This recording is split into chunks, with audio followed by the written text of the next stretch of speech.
जमाते इस्लामी हिंदच्या बेळगाव महिला शाखेने नैतिकता म्हणजे स्वातंत्र्य या अभियानाची घोषणा केली आहे।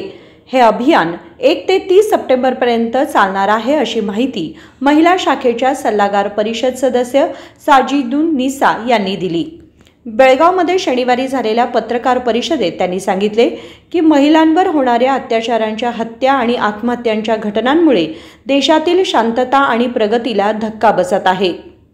महिला घटक जमात इस्लामी हिंद ने ये निर्णय लिया इस प्रेजेंट सिनेरियो को देखते हुए कि आज़ादी का सही जो अर्थ है वो कहीं हम भूलते जा रहे हैं। तो इसके लिए वास्तविक स्वतंत्रता क्या है, इसको किस प्रकार हम प्राप्त कर सकते हैं, ये लोगों में जागरूकता पैदा करने के लिए इस अभियान को चलाने का निर्णय लिया गया है। हम ये बताना चाहते हैं कि ऐसी आज़ादी का हम इस्तेमाल करें जिससे दूसरों की आज़ादी को धक्का न लगे। तो इस प्रकार हम ये अपना सेंट्रल थीम लेके निकले हैं कि मोरालिटी इज़ फ्रीडम, या फिर नैतिकता ही स्वतंत्रता का आधार है।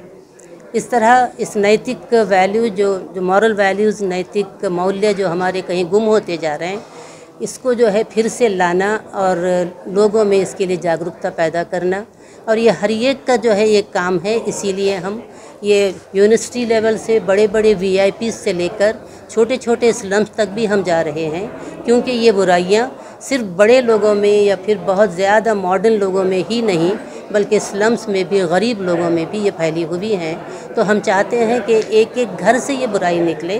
तो सबसे पहले हम अपने आप को सुधारना चाहते हैं, दूसरा फिर हम सारे ही समाज के लोगों को ये बताना चाहते हैं कि यदि हम एक अच्छा जीवन व्यतीत करना चाहते हैं तो हम इस नैतिकता का जो हम पालन करें और अपने अच्छे व्यवहार से लोगों के साथ अच्छी भावना रखते हुए हम अपनी आज़ादी को भी सलामत रखें और दूसरों की आज़ादी को भी हम नुकसान न पहुंचाएं। यही संदेश हम देना चाहते हैं दुनिया को। ये एक छोटी सी हमारी कोशिश है। हम ये नहीं दावा करते कि 1 महीने के अंदर हम दुनिया को बदल देंगे। हाँ, ये कोशिश हम कर रहे हैं, ये कुछ ना कुछ इसका फ़ायदा होगा। एटलीस्ट कुछ लोग भी अगर इन बातों को समझ जाएं तो मैं समझूंगी कि मेरी मेहनत वसूल होगी। अब सारे लोगों से तो हमको ये अपेक्षा नहीं है, क्योंकि सबके सब तो हो ही नहीं सकता है कि सुधरें, लेकिन ये कोशिश है हमारी। हम इनको इन तक से बात पहुंचा रहे हैं। अब आगे जो है उनका काम होता है, कैसे ख़ुद को बचाएं, परिवार को बचाएं, समाज को बचाएं, देश को बचाएं। तो शुरुआत अपनी ज़ात से होगी। इस तरह से फिर ये काम हम करते जाएंगे और ये काम यहाँ ख़त्म नहीं होगा, इसका फॉलोअप होगा। जिन जिन से हम मिले हैं उनसे हम संबंध रखेंगे, उनके पास जाएंगे, क्या हालात हैं उनकी, इसको हम पूछेंगे और इस काम को जितना हमसे बन पड़ा यथाशक्ति हमारी जो है हम उसको करेंगे।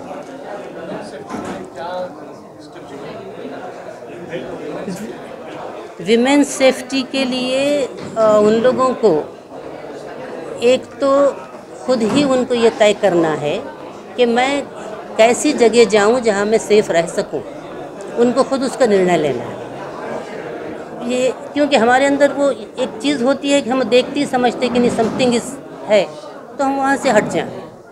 जितना बन पड़ा अपने से भी कोशिश करें और सामने वाला भी नारी सम्मान अगर करने लगे, महिलाओं का आदर करने लगे ना, तो ये चीज़ें कम होंगी।